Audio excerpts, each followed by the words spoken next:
Un terrain désert d'un côté, des ruines de l'autre, puis des ruines de chaque côté. Tout commençait à se ressembler. « Il n'y a aucun moyen de boire une gorgée ?» demanda Orcaille. « Et si on s'arrêtait pour manger ?» « Pas encore, lui répondit Katik. pas ici. J'ai la langue en coton !» Votre langue n'est pas faite de coton. argumenta Kanik. Personne n'a de langue de coton. Bientôt, Fit Katik. bientôt. Qu'entendait-il par bientôt? Voilà qui était difficile à dire. Il gravissait péniblement la colline.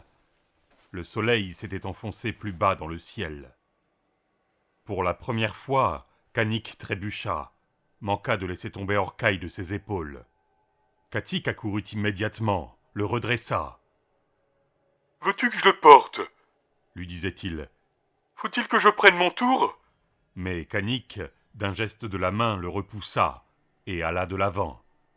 Puis Katik se détacha de leur convoi, les devança d'une trentaine de mètres, quitta la route et disparut.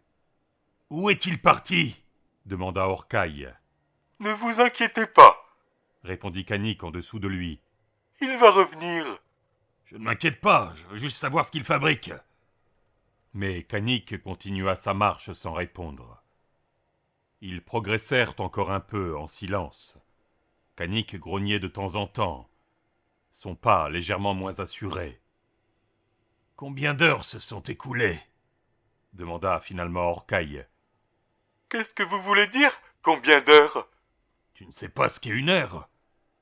Kanik ne se donna pas la peine de répondre. « Combien de temps s'est écoulé depuis qu'on s'est mis en route ?» demanda Orcaille de nouveau. « Presque tout le jour. »« Tu ne peux pas être plus précis. » Comment ça ?» Il voyageait en compagnie d'un homme qui ne semblait pas savoir ce qu'était une heure. Il n'avait pas de montre, n'avait aucun moyen d'établir l'heure, et il ne se souvenait pas avoir aperçu la moindre horloge dans leur communauté. « Lorsque la nuit tombera, je pourrai être plus précis. À ce moment-là, ça fera un jour. » Une forme apparut sur la route, à peut-être 1 kilomètre de distance, peut-être plus. Elle se déplaçait. Le cœur de Orcaille sursauta, avant qu'il ne comprenne qu'il ne pouvait s'agir que de Katik. « Est-ce qu'il y a d'autres formes de vie dans les parages ?» demanda-t-il. « Des cafards. » lui répondit Kanik sans hésiter. « Parfois il y a des cafards, mais pas toujours. » « Rien d'autre ?» Kanik réfléchit un long moment, pendant lequel sa marche se fit moins résolue. « On est en vie, on est là. » lâcha-t-il finalement. « À part nous, à part les cafards. » « Non, rien ni personne ne peut survivre ici. » « Alors pourquoi suis-je capable de survivre ici? Pourquoi n'ai-je pas besoin d'une combinaison ?» Orcaille sentit tressaillir les épaules de Kanik, comme s'il avait oublié qu'il portait Orcaille, et avait essayé de les hausser.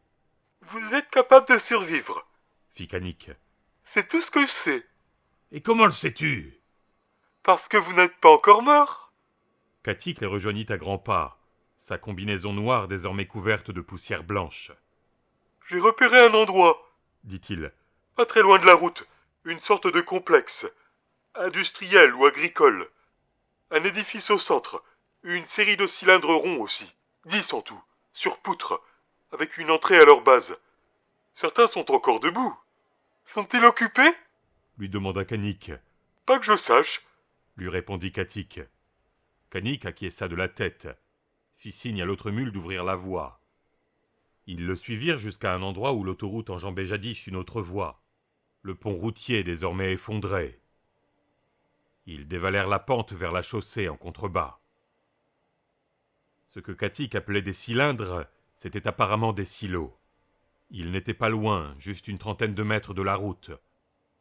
Les 2 ou 3 silos qui surplombaient jadis l'ensemble étaient maintenant effondrés, écroulés l'un sur l'autre, et n'arboraient plus que les fragments brisés de leurs carcasses métalliques. Mais de nombreux autres silos, plus petits et sans doute protégés par les plus grands, étaient peu ou prou intacts.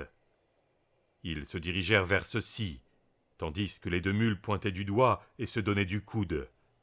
Ils se rapprochèrent d'un silo, le contournèrent, et Kanik indiqua une déchirure massive dans le métal. Ils continuèrent vers le prochain silo. « Qu'est-ce que vous cherchez » demanda Orcaille. Mais aucun des deux ne lui répondit. Le toit du silo suivant manquait, et ils poursuivirent leur route. Celui d'après était légèrement plus large, et ils en firent le tour complet, se faufilant dans l'interstice qui le séparait de son voisin. Katik se retourna finalement, les sourcils haussés. « Celui-ci fera l'affaire, affirma Kanik. Avec l'aide de Orcaille, ils découvrirent le câble d'ouverture manuelle de la trappe. Et Katik tira dessus, mais rien n'eut lieu. Il tira plus fort, et Orcaille entendit le métal gronder. Mais il fallut que Katik s'approche et y joigne son poids pour que la trappe s'ouvre d'un seul coup, et déverse des dizaines de milliers de carapaces de blattes décomposées dans une averse poudreuse. Quand le flot cessa, Katik grimpa sur le monceau accumulé, et ayant agrippé le bord de la goulotte, tenta de se hisser à l'intérieur, mais l'ouverture était trop étroite. Il se défit de ses 2 sacs à dos et parvint cette fois-ci à se faufiler dedans. Un instant plus tard, sa main gantée surgit de la trappe, attendant d'être saisie, la paume ouverte. « Allez !» fit Kanik, avant de lever les bras pour hisser Orcaille au-dessus de ses épaules. Il était suspendu en l'air, sans pouvoir rien faire, ses jambes inertes se balançant dans le vide comme une poupée. Puis Kanik le propulsa à travers l'ouverture, et Katik empoigna sa chemise, le traîna maladroitement à l'intérieur, le déposa sans tendresse sur une étroite corniche métallique. « Accroche-toi à quelque chose, lui dit Katik, avant de sortir de nouveau ses bras. Une échelle se trouvait à proximité, et il l'agrippa d'une main. Son pistolet lui creusait le flanc, et il le dégaina, le posa en équilibre sur la corniche voisine. Il faisait extrêmement chaud à l'intérieur. L'air était quasi irrespirable. On n'y voyait aussi presque rien. La seule lumière parvenait de la trappe et d'une ouverture tout en haut, découpée dans le faîte du toit, par où le grain devait jadis être versé. Les sacs à dos s'écrasèrent mollement à côté de lui. Puis soudainement la lumière diminua, et dans un grognement, la combinaison noire de Kanik se faufila laborieusement à travers la trappe. Une fois passé tout entier à l'intérieur, il se retourna et sortit le bras pour refermer le battant. « Es-tu sûr de pouvoir la rouvrir » lui demanda Orcaille. « On devrait pouvoir, » lui répondit Katik, avant d'amorcer l'ascension de l'échelle, en manquant tout juste de lui écraser les doigts. Resté aux côtés de Orcaille, Kanik cala ses pieds sur les bords de la goulotte et fouilla dans un des sacs, finit par en extraire une fusée d'éclairage qu'il alluma et jeta au fond du conduit. Elle brûlait d'une pâle lueur rouge qui projetait des ombres mouvantes sur les parois inférieures du silo.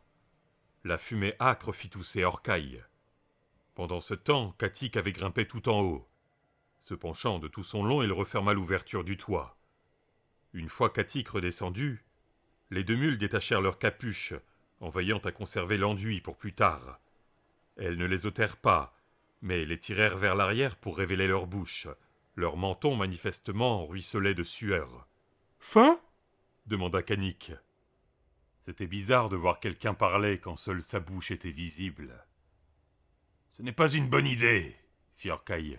« Le silo va se remplir de fumée. »« On ne va pas s'attarder ici, » lui répondit Katik.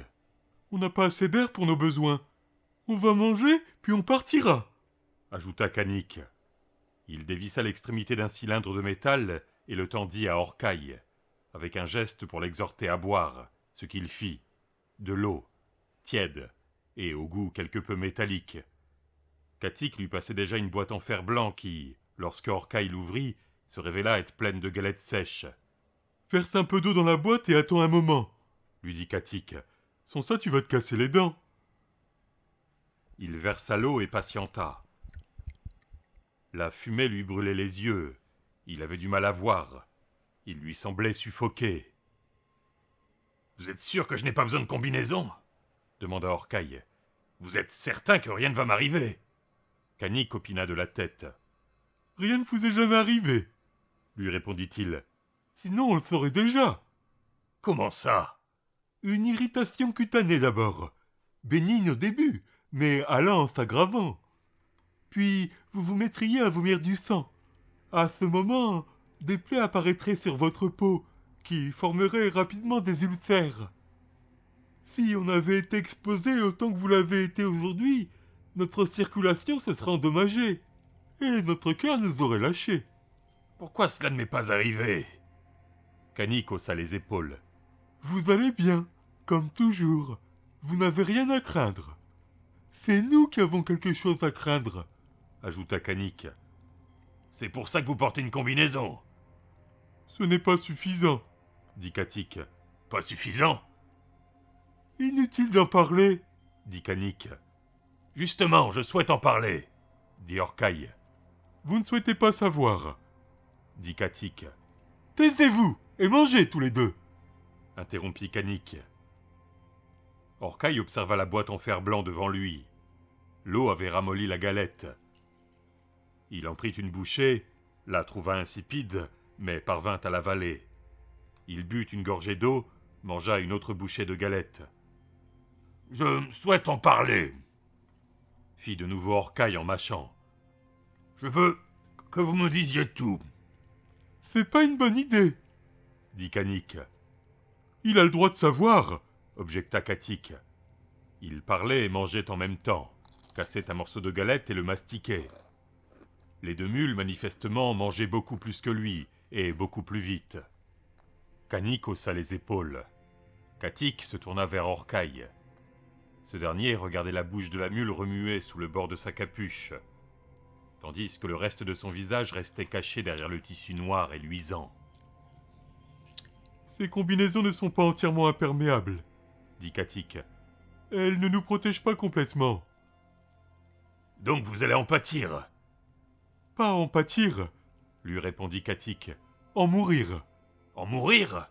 Mais alors pourquoi est-ce que vous faites cela ?»« Nous sommes les mules, » répliqua Kanik. « C'est notre raison d'être.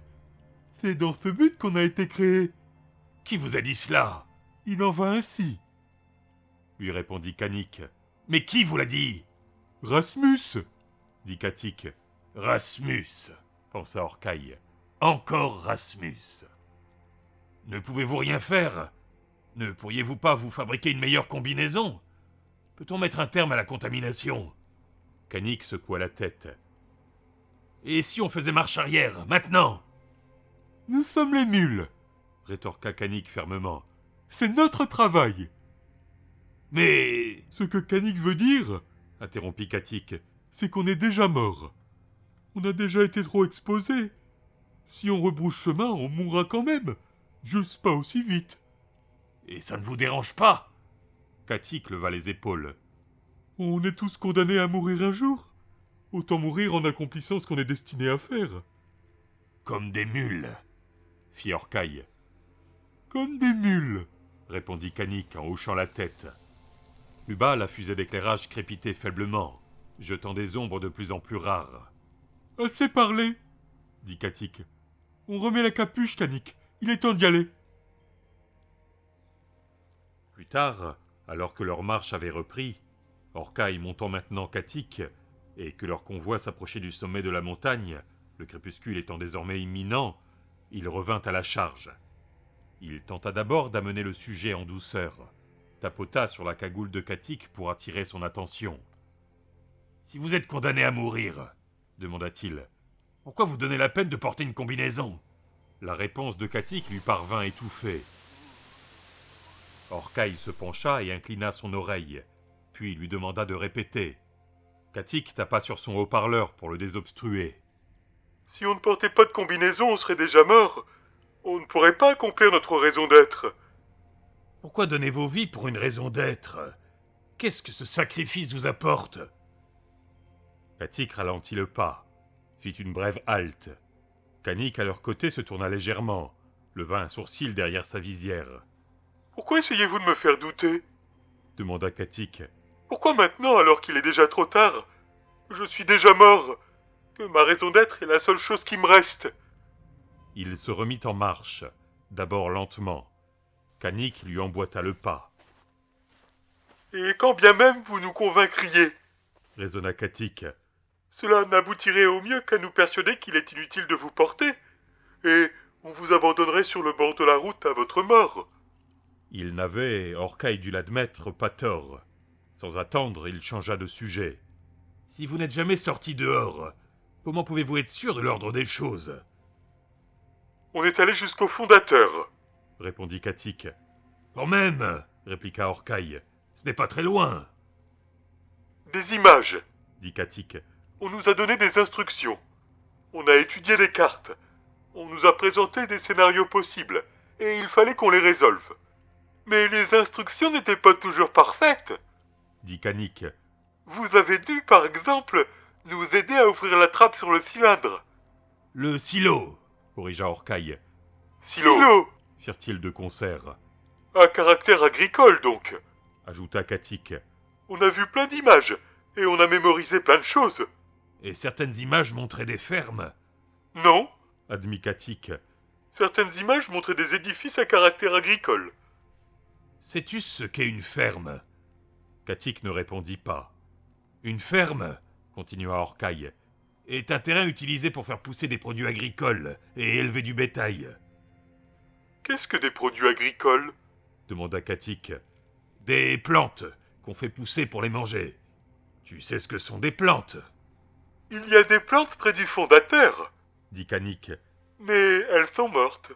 Si on les touche, elles se brisent, et parfois elles se réduisent en cendres. Il n'y a plus une seule plante en vie. Dit Katik. Il y a des fungus et des champignons, et c'est ce qu'on mange. Produit agricole est un mot qui n'a plus d'importance. C'est pour ça qu'on nous l'apprend pas. Il n'est pas important qu'on le connaisse. Qu'est-ce que le bétail? Des animaux qu'on élève pour les manger, lui répondit Orcaille. Il n'y a plus d'animaux. Dit Katik. Ce mot n'a plus d'importance. Il n'a aucune raison d'être. Comment savez-vous qu'il n'y a plus d'animaux? Rasmus nous l'a dit. Répondit Katik. Comment Rasmus le sait-il? Mais Katik refusa de répondre à cette question. Ils cheminèrent un moment en silence. D'où viennent vos noms? Demanda Orcaille. Comme Katik ne répondait pas, il insista, cette fois plus fort, dans l'espoir de susciter une réaction de Kanik. On nous les a donnés. Répondit Kanik. À quoi correspondent-ils? Ils ne correspondent à rien. Dit Kanik. Ce sont juste des noms. Ce n'est pas ce que je veux dire. Je veux dire, d'où viennent-ils? Sont-ils des noms de famille? Représentent-ils la culture de vos ancêtres? Je ne sais pas. Fit Kanik. Tu ne sais pas? Il ne nous a jamais dit d'où on venait. Il? De qui parles-tu? Demanda Orcaille, même s'il savait déjà quelle serait la réponse. Rasmus. Répondit Kanik. Rasmus nous a donné nos noms. Pourquoi est-ce que Rasmus vous nommerait-il? Vous êtes aussi âgé que lui.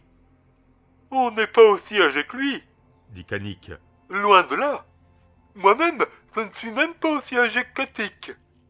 Peut-être que Rasmus vous a donné votre nom à vous aussi. Lui fit remarquer Katik. Êtes-vous sûr que votre nom soit vraiment le vôtre? Le soleil avait sombré derrière les montagnes. Il n'en restait qu'une rainure ondoyante, qui, un instant plus tard, disparut aussi. Il faisait encore jour, mais la lumière déclinait doucement, et s'évanouirait bientôt. Kanik se rapprocha, posa sa main sur le bas du dos de Orcaille. Je peux maintenant être plus précis, dit-il. Ça fait un jour entier. Orcaille acquiesça. Quand est-ce qu'on s'arrête pour dormir? On ne s'arrête pas pour dormir. Dit Katik. Le temps nous manque. On s'arrêtera quand on sera mort.